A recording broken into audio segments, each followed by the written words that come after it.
The cold wind howled through the abandoned streets as Evelyn tightened her coat around her. The city was a labyrinth of shadows and secrets, but she had learned to navigate them all. She wasn't just another lost soul in this forgotten place. She was a survivor, a girl who had seen too much, known too much, and learned to trust only herself. She moved with purpose, her eyes scanning every alley and rooftop.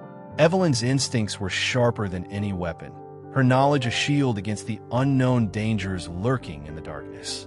She had spent years studying people, reading between their words, memorizing the way their hands twitched when they lied, the flicker in their gaze when fear crept in. Knowledge was her power, and it had kept her alive when everything else had failed. She had no family, no allies, only the skills she had honed in the shadows. A whisper in the dark told her that someone was watching. A faint shift in the air, a misplaced reflection in a shattered window.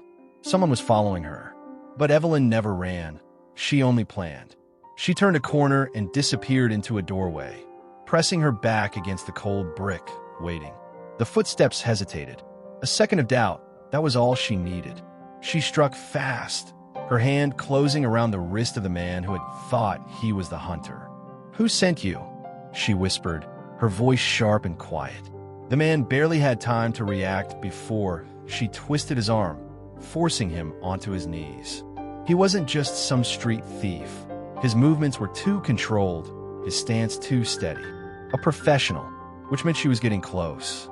"You don't understand what you're involved in," the man growled. "Walk away." Evelyn smirked. "If I walked away every time someone told me to, I wouldn't be here." A sound, too faint for normal ears, reached her. Another presence. A second hunter. She moved just as the second attacker lunged, ducking low, using the first man's weight to shield herself. A sharp blade sliced through the air where her neck had been a moment before. She spun, a precise kick knocking the knife from her attacker's grip, sending it clattering onto the wet pavement. They had underestimated her. Most people did. A girl alone. How dangerous could she be? She left them there, bound and unconscious, knowing they wouldn't be the last. Whoever had sent them would send more. She had uncovered something powerful, something worth killing for. But she wouldn't stop.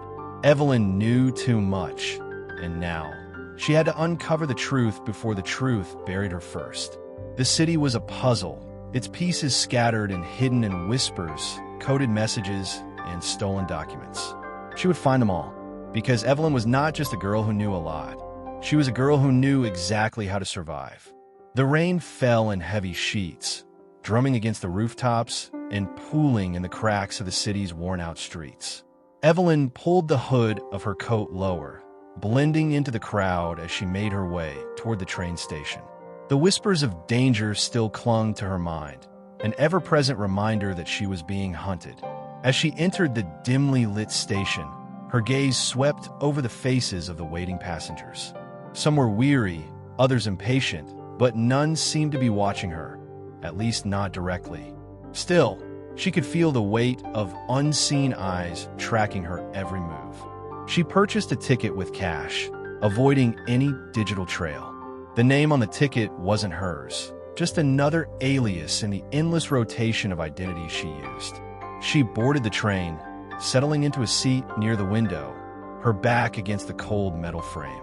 The city lights blurred as the train rumbled forward, taking her farther from whatever was chasing her. Or so she hoped. But Evelyn had learned long ago that hope was a fragile thing, and in her world, it rarely lasted long. She had barely closed her eyes when she felt it, a shift in the air, a presence settling into the seat across from her. Slowly, she opened her eyes, meeting the gaze of a man who had no business being there. "You're making a lot of people nervous, Evelyn," he said, his voice smooth, controlled. "Maybe it's time you stop digging." She stared at him, expression unreadable. "And maybe it's time you start telling me the truth." The train carried them forward, but Evelyn knew that this was just the beginning. The real game was only just starting. For hours, Evelyn sat in silence as the train rumbled into the night. The man across from her hadn't moved, hadn't even blinked, his presence a silent threat. He was trained, She could tell by the way he held himself, the way he stayed unervingly still, conserving energy. He wasn't just here to warn her. He was assessing her. She finally spoke. "Who are you working for?" "It doesn't matter," he said. "What matters is that you need to disappear. Now." She studied him. His suit was too perfect, his hands too clean. He wasn't just some hired muscle. This man belonged to something bigger. And that meant she was getting closer to the truth. Evelyn leaned forward, voice low. "You think I don't know who you are? You think I don't know why they sent you?" A flicker of something surprise crossed his face, just for a moment. Then he smiled. "You don't know as much as you think." The train began to slow. A small station loomed ahead, abandoned at this late hour. The man stood. "This is your stop. Get off." Evelyn didn't move. "And if I don't?" The man's expression darkened. "Then you won't make it to the next one." She weighed her options. Staying on the train meant a confrontation she wasn't ready for. Getting off meant stepping into the unknown. But Evelyn thrived in the unknown. She grabbed her bag and stepped onto the empty platform. The train doors slid shut behind her, the man still inside, watching her as the train pulled away into the darkness. She exhaled, her breath visible in the cold night air. The station was silent, but the feeling of being watched hadn't left. If anything, it had intensified. She wasn't alone.